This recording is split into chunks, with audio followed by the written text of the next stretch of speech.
Friend? I'll tell you, Shelley, this storm, in my experience in meteorology, it may not be the strongest hurricane, but as far as its symmetry, how wide it is, especially the winds, this is one of the bigger ones in my career. Again, the winds are at 140, so that is a high-end Category 4 hurricane, winds gusting at 160, moving very quickly to the northeast at 24 miles an hour.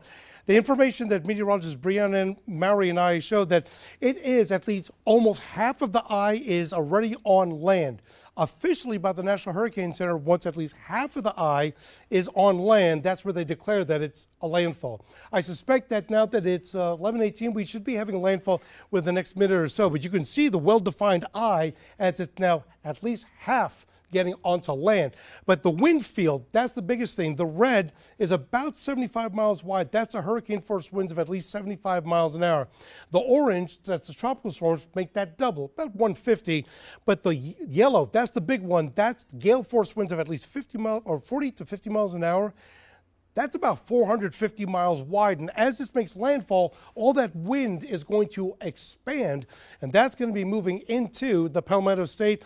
Again, by the time we get past landfall, by tomorrow morning, sometime around 8 a.m., it's going to be right across in Georgia, right along where Columbia sits.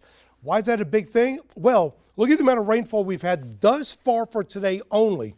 We're looking at from pretty much lower Richmond by Carolina Eastman, near 7.5 inches. Get to the west of St. Matthews, we're at 8 inches. Orangeburg to the west of the city, 9 inches, and then down to Bamberg. That is one strip of very heavy rainfall from earlier today. But other areas, we get to Saluda, Newberry, Fairfield County, 2 to 2.5 inches of rainfall. The eastern Midlands, not that much yet. I say yet because a heavy rain band still to come through. That's why we still have a flood watch in effect until 2 o'clock tomorrow afternoon. Now, Lee, Sumter, Clarendon, and far eastern Orangeburg County, just because you're not under a flood watch doesn't mean you're going to get inundated with a lot of rainfall.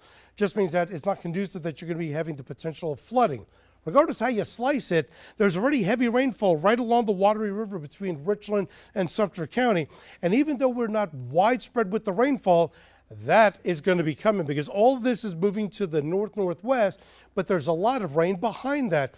We still have the tropical storm warning, but it's now been extended until Sunday night at 11. I don't think we're going to have to be dealing with the winds that long, but nevertheless, the winds now are starting to pick up out of the east, upwards of 15, at times now gusting over nearly 30 miles an hour. Everything is already starting.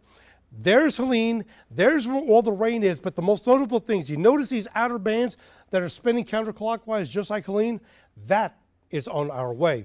So over the coming hours, the pause that we have is going to change because by the time we get to 2 o'clock, all that rainfall from Helene is not going to be pushing in. And I mean a lot of rainfall and windy conditions. And this is going to last anywhere in the Midlands from 1 o'clock to as late as 8 o'clock tomorrow morning. By the time we get to 8, 9 o'clock, it's now pushing into the upstate.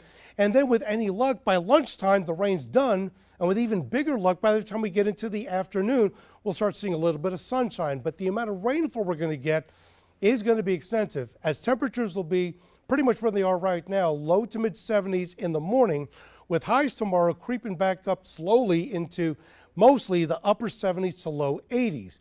But again, the amount of rainfall that we're getting after the fact, when we're done, many areas in the Midlands may get upwards of 1.5 inches to possibly 2.5 inches more of rainfall, and we're expecting the winds to start cranking up as we get towards sunrise, easily 40 to 60 mile an hour wind gusts, and that'll be in the morning before we get into the afternoon.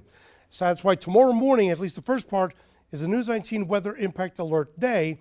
Then when we get to the weekend, the sunshine returns. Highs to stay in the mid 80s. We'll do the same thing all over again on Monday and Tuesday. And then Wednesday and Thursday as the sunshine continues, just a little bit cooler with highs in the low 80s. But again, real big impact we're watching between now and about at least 9 o'clock tomorrow morning.